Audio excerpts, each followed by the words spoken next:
हयवदन या नाटकाबद्दल मी बोलायला सुरुवात केली तर त्यांना काहीच कळणार नाही. रंगभूमीची ही एक काय म्हणूया आपण दुर्दैव आहे की त्याच्यातलं काहीच शिल्लक राहत नाही. ते त्यावेळेला असतं, तो जिवंत क्षण आपण जपून ठेवतो, परंतु नंतर काही राहत नाही. म्हणजे आपण चित्रकाराचं रिट्रोस्पेक्टिव्ह करू शकतो, लेखकाचं करू शकतो, चित्रपट दिग्दर्शकाचं करू शकतो, बरोबर. रंगभूमीवरच्या कोणाचं रिट्रोस्पेक्टिव्ह होणं कठीण.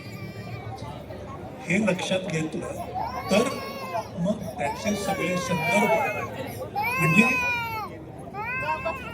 अमरीश पुरी बहुतेक आपल्या सगळ्या प्रेक्षकांना मोगॅम्बो खुश हुआ म्हणजे अमरीश पुरी, किंवा फार फार तर भाग सिमरन भाग हा अमरीश पुरी.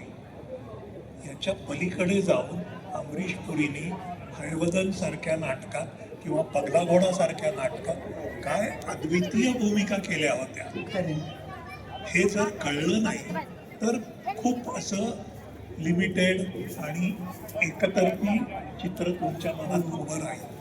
किंवा समांतर चळवळ जी सुरू झाली म्हणजे छबिलदासच्या थोडं आधी, छबिलदास हा त्याचा उच्च बिंदू होता, परंतु त्याच्या आधी जी प्रयोग वेगवेगळ्या ठिकाणी जाऊन करायला सुरुवात केली, कोणाच्या तरी गॅरेजमध्ये, कोणाच्या गराजमध्ये, कोणाच्या गच्चीवर, वांचन टेरेस, या सगळ्या गोष्टी ज्या आहेत या निदान लोकांना कळल्या, समजल्या तर तो काळ काय होता आणि कुठच्या काळामध्ये हे झालं हे जर लक्षात आलं तर त्यांना एक निश्चित चांगलं पर्स्पेक्टिव्ह मिळेल असं मला वाटतं, आणि ते आवश्यक आहे.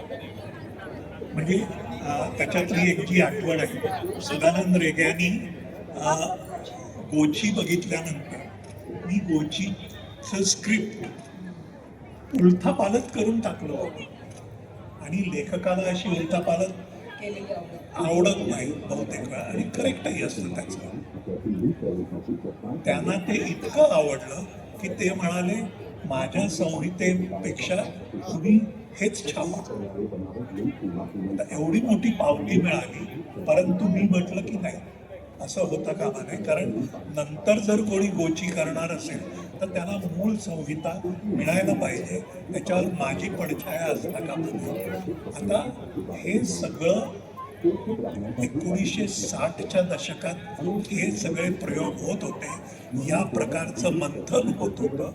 हे जर आजच्या पिढीला लक्षात आलं तर मला वाटतं त्यातून काहीतरी छान सोनेरीकण किंवा त्या काळामध्ये जो आपण म्हणतो की रेनेसन्स होता, समृद्ध असा काळ होता, त्याचं कारण असं होतं की सगळे कला प्रकार म्हणजे तायतोंडे, रजा, हुसेन एका बाजूला बसले, भीमसेनजी, जितेंद्र अभिषेकी, किशोरीताई बसल्यात, त्याचप्रमाणे इकडे दुबेजी बसलेत, ही सगळी माणसं बसलेत, सिनेमातली माणसं बसलेत.